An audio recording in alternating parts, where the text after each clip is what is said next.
Bonjour.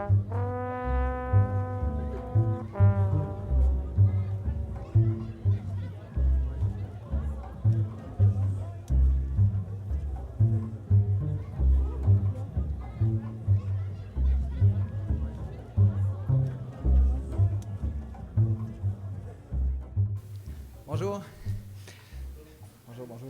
Alors, je vais vous présenter simplement 4 évidences et puis un constat que je trouve assez troublant. En milieu urbain, les artères, ça pose un problème de sécurité. C'est reconnu, pas juste à Montréal, mais dans tous les pays qui ont adopté la classification hiérarchique.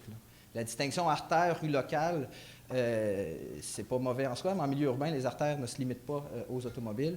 Alors, les artères doivent être traversées par des piétons. Pour accéder au parc, par exemple, c'est évident. Hein? Je pense que Sophie en a bien parlé. Mais ici, par exemple, pour accéder au parc Jarry, il faut traverser le boulevard Saint-Laurent ou la rue Jarry. De la même façon, pour accéder au parc La Fontaine, il faut traverser la rue Papineau ou la rue Sherbrooke, ou le parc Maisonneuve, traverser Pie-Neuf, Viault ou Sherbrooke. Alors, pour accéder...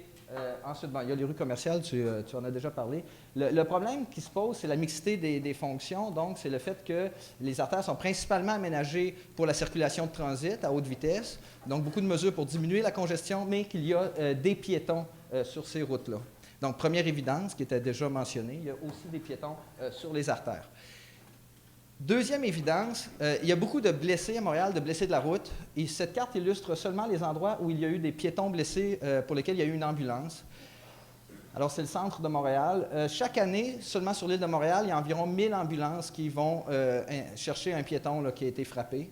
Alors, en moyenne, 3 par jour, seulement sur l'île de Montréal. Et puis, ça se concentre majoritairement sur les artères. Alors, si on regarde les blessés aux 18 000 intersections de Montréal, là, les 2 tiers, environ 62 % sont blessés à des intersections où il y a une artère, alors qu'en fait, c'est moins de 1 sur 7, une intersection là, où il y a une artère.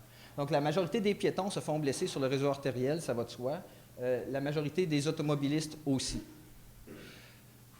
Donc, deuxième évidence, la majorité des blessés à Montréal se retrouvent sur les artères parce qu'il y a davantage de trafic. Hein. La troisième évidence va concerner les aménagements des artères plus spécifiquement. Donc, par définition, les artères sont des routes qui sont plus larges, qui comptent davantage de voies de circulation, mais sur lesquelles aussi on a concentré les mesures pour les piétons, les passages piétons, les lignes d'arrêt, par exemple.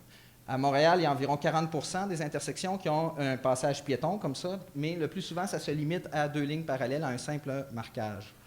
Alors, c'est vraiment d'une évidence évidente, mais il reste que nous, on a fait une enquête, un échantillon aléatoire, près de 500 intersections à Montréal, et puis le nombre moyen, par exemple, de voies de circulation, par branche, aux intersections constituées d'artères, c'est plus de 4 voies de circulation par branche, alors que c'est moins de 2 sur les rues locales, ça va de soi. Par contre, ça a un impact sur la longueur de la traverse pour les piétons. Alors que les intersections constituées de rues locales, par exemple, le piéton va traverser 13 mètres, il va en traverser 22 mètres aux intersections constituées d'artères. Donc, mettons, à 1 mètre par seconde là, de marche, ça double presque le temps de traversée ou le temps d'exposition au risque de collision. Et ce n'est pas sans impact. Et puis ensuite, on peut voir que les passages piétonniers, constitués principalement d'un marquage, se concentrent aussi sur les artères. Donc, 98 % des intersections artère-artère à Montréal, dans notre échantillon en tout cas, avaient au moins un passage pour piétons.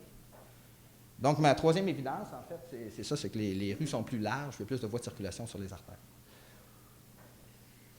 Maintenant, je reviens aux blessés. Alors, si on regarde le nombre moyen de blessés aux intersections, c'est ma quatrième évidence. Il y a davantage de blessés aux intersections où il y a 4 voies et plus par branche.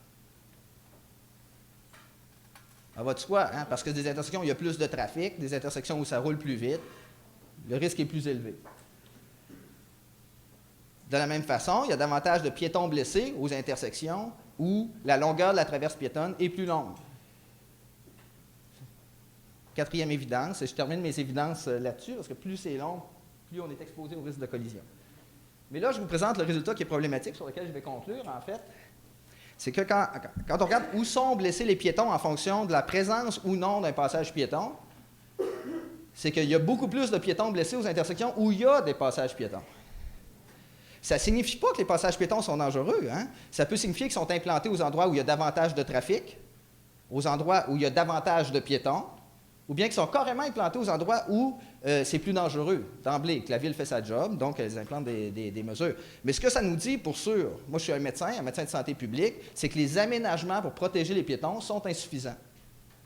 Parce qu'en dépit, entre autres, des passages piétons qui sont implantés, on observe encore aujourd'hui des nombres de piétons blessés plus élevés à ces sites-là.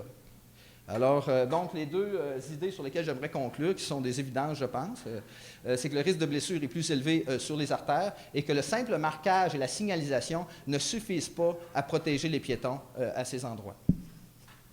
Merci.